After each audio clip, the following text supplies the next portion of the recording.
आप सभी को मेरा जय साईं राम। आज मैं आप सभी को बाबा की भक्ति, बाबा के बारे में, बाबा की श्रद्धा के बारे में कुछ बता रही हूँ। जैसा कि मैंने पहले भी बताया है कि जो लोग साईं बाबा की भक्ति करते हैं, उनकी लाइफ में सबसे इम्पोर्टेंट चीज़ होती है फेथ और पेशेंस, कि हमारा साईं बाबा के प्रति फेथ कैसा है, उनके प्रति हमारी श्रद्धा कैसी है, कि ज़िंदगी में कोई भी सिचुएशन आए हमारा रिएक्शन कैसा है। उससे हमारा बाबा के प्रति फेथ का पता चलता है कि हम बाबा पर कितना विश्वास करते हैं। कोई भी सिचुएशन हो, कैसी भी सिचुएशन हो, ये हम सब ने देखा है, रियलाइज़ भी किया है। इस पेंडेमिक के दौरान सभी के सामने अलग अलग तरह की परिस्थितियाँ आई हैं, बहुत कष्ट झेले हैं सब ने। तो बाबा ने जैसा बोला था कि जो ये दौर है, पेंडेमिक का ये जो दौर है, इसको जिनकी श्रद्धा, जिनका विश्वास अपने गुरु के प्रति, अपने ईष्ट के प्रति, बाबा के प्रति जितनी ज़्यादा भक्ति होगी, जो लोग आध्यात्मिक रास्ते पर होंगे, वही लोग पेंडेमिक को पार कर पाएंगे। बहुत परेशानियां देखी है लोगों ने, बहुत दुख दर्दों का सामना किया है, बहुत करीब के रिश्तों को लोगों ने अपने खोया है। उस दौरान बहुत ही दुखद समय था, अभी भी है, लेकिन हमें उन परिस्थितियों के साथ लड़ना आ गया है, हमें उसके साथ जीना आ गया है। लेकिन वो हम ही हैं जो इसको कंट्रोल भी कर सकते हैं। आज जो मैं आपको बता रही हूँ वो है फेथ के बारे में, कि बाबा के प्रति हमारी भक्ति कितनी है, कैसी है, हमारा विश्वास कितना है, कैसा है बाबा पर। इसका पता इससे चलेगा कि कोई भी सिचुएशन हो, कैसा भी टाइम हो जीवन में, बाबा के प्रति जो हमारा विश्वास है, फेथ है, वो टूटना नहीं चाहिए। यदि कोई कहता है कि मैं बाबा का भक्त हूँ, उसकी भक्ति का पता कि वो कैसी भक्ति करता है, कितनी भक्ति करता है, वो उसके विश्वास से, उसकी श्रद्धा से पता चलता है कि बाबा के प्रति उसका विश्वास कितना है, कैसा है।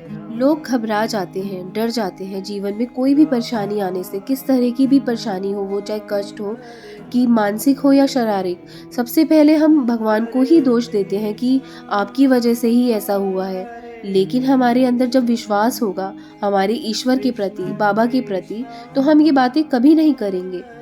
कई लोगों को टूटते हुए, बिखरते हुए देखा है मैंने इस महामारी के वक्त, और बहुत जल्दी घबरा गए, टूट गए और बाबा पे दोष लगा दिया कि बाबा कुछ क्यों नहीं कर रहे हैं। किसी ने ये रियलाइज़ नहीं किया कि कुछ अच्छा हो रहा है, वो भी तो बाबा ही कर रहे हैं। हमारा खुद का विश्वास उन पर कितना था, ये बहुत ज़रूरी था।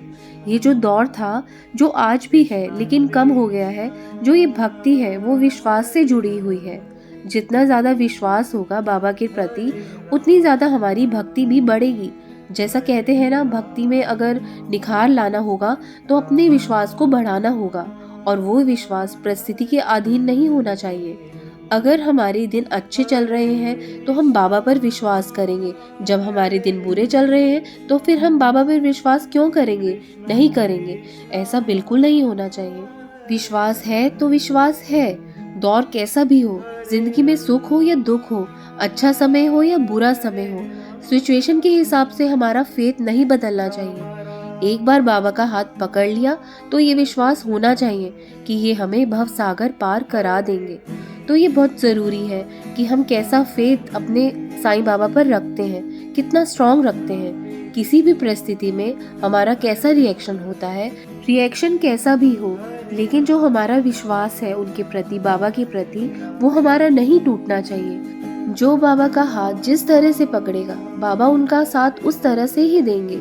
कुछ मैं आपको अपना ही उदाहरण दे रही हूँ कि बाबा कैसे मुझे हमेशा कैसे संभालते हैं। हर पल बाबा मेरे मन में और दिमाग में ही रहते हैं। कोई ऐसा पल नहीं होगा लाइफ में जिसमें मैंने साईं का नाम ना लिया होगा। तो मेरी भी परीक्षा का ही समय चल रहा था। परिवार में दुखों का पहाड़ टूट पड़ा था। मटेरियलिस्टिक चीज़ें तो छीन चुकी थी ज़िंदगी से, लेकिन अब बात आ चुकी थी मेरी फैमिली पर, मेरे परिवार पर।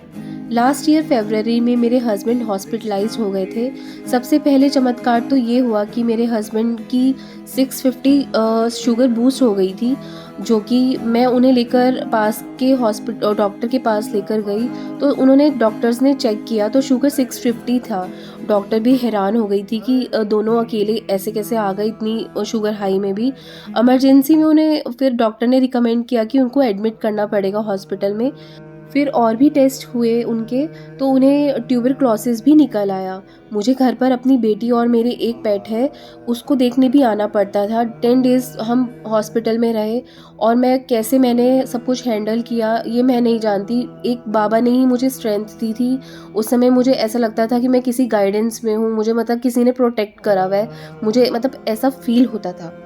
कभी मैं हॉस्पिटल में रहती थी और फिर जैसे कि वो सो जाते थे तो फिर मेरे को अर्ली मॉर्निंग या लेट नाइट में घर आती थी बच्चों को देखने के लिए। बहुत ही टफ़ टाइम था। जब मैं हॉस्पिटल से हम घर आए तो हर रोज़ 25 से 26 टैबलेट्स हस्बैंड को लेनी पड़ती थी। रोज़ वॉमिटिंग होना और आसपास के डॉक्टर्स में लेकर उन्हें जाना, हॉस्पिटल के आने के बाद भी सबने साथ छोड़ दिया था। जो अपने थे सबने साथ छोड़ दिया था, कोई साथ नहीं था। उसके बाद भी शायद अभी और इम्तिहान बाकी थे। उसके बाद हम सबको कोरोना भी हो गया। हस्बैंड तो ऑलरेडी बीमार थे और साथ में कोरोना भी हो गया। मेरी डॉटर को भी सीवियर हेडेक होने लगा और इतना ज़्यादा था कि वो टॉलरेट नहीं कर पा रही थी। वो चक्कर खा के ज़मीन पर गिर जाती थी। मुझे समझ नहीं आ रहा था कि क्या करना चाहिए। मैं किसी से पूछ भी नहीं सकती थी, किसी से सलाह भी नहीं ले सकती थी क्या हो रहा है उसको, क्योंकि मैं अकेली थी। मुझे भी हाई फीवर था तो मैं उसी सिचुएशन में वैसे ही उसको अपने साथ लेकर डॉक्टर्स पे जाती थी, कभी न्यूरोलॉजिस्ट पे जाती थी, कभी आई स्पेशलिस्ट को दिखाया, एमआरआई भी हुए उसके। तो मतलब समझ नहीं आ रहा था कि हो क्या रहा है, समझ नहीं आ रहा था कि किसको बचाएं किसको ना बचाएं। और मेरा पेट है, उसकी भी नोज़ से ब्लीडिंग होने लग गई थी उस दौरान, बहुत ज़्यादा उसकी ब्लीडिंग होती थी। मतलब पूरा एरिया जहाँ वो बैठा होता था वो भर जाता था। मुझे समझ नहीं आ रहा था कि सिचुएशन जो थी वो आउट ऑफ कंट्रोल होती जा रही थी। सब कुछ मैंने बाबा के ऊपर ही छोड़ दिया था। बस आँखों में सिर्फ साईं बाबा की ही तस्वीर थी कि एक आप ही हो जो मुझे बचा सकते हो। मैंने अभी भी हिम्मत नहीं हारी थी, लेकिन मेरी भक्ति के इम्तिहान और भी बाकी थे। उसके बाद हमें सबको डेंगू भी हो गया उसी साल अक्टूबर में। अब तो ऐसा हो गया था कि मौत का खौफ भी नहीं रहा था। बहुत ही ज़्यादा बुरा समय था, जो निकलना मुश्किल ही नहीं नामुमकिन था। लेकिन बाबा के ऊपर मेरा पूर्ण विश्वास, श्रद्धा, समर्पण ने हमें बचाया। Yes, we are survivors. आप किसी भी भगवान को मानते हो, जो विश्वास है वो ज़रूर होना चाहिए। वो ही आपको जिताता है। वो लगन, वो प्रेम हमारा बाबा के प्रति, वो ही हमारी जीत है। जितना आप बाबा को प्यार करोगे, जितना विश्वास होगा, वही एक दिन आपकी भक्ति को निखारेगा। और बाबा भी आपका हाथ हमेशा थाम कर रखेंगे। अगर आपकी भक्ति सच्ची है, अगर आपका बाबा पर अटूट विश्वास है, तो बाबा आपसे दूर नहीं है। बाबा हमेशा आपके साथ है। इसलिए भक्ति को पकड़ कर रखिए। भक्ति के साथ विश्वास को मजबूत करते रहिए। बाबा हमेशा हमारे साथ रहेंगे। उनका हाथ हमेशा हमारे साथ रहेगा। ओम साई राम, जय साई राम।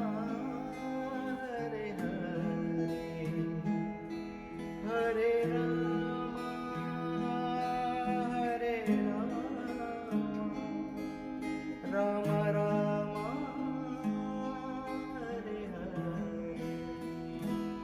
हरे